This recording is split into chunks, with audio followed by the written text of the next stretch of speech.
Hello everyone! Mamimitas tayo ng hinog na grapes.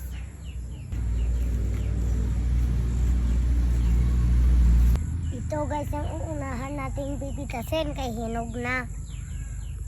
Pipitasin na natin guys.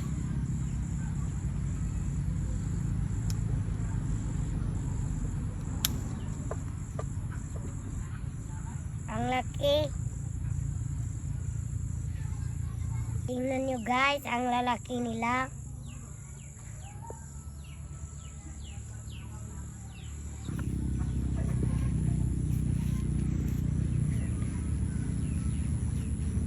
Ito mga ka-farmers, maliit lang siya.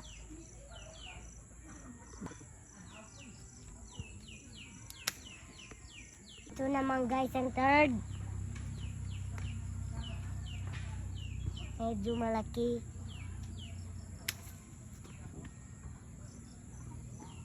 Ito guys ang nakuha natin, mga ka-farmers. Mga ka-farmers, titikman natin ang masarap.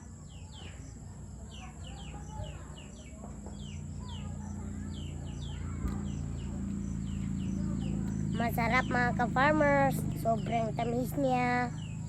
Thank you for watching for my mini vlog.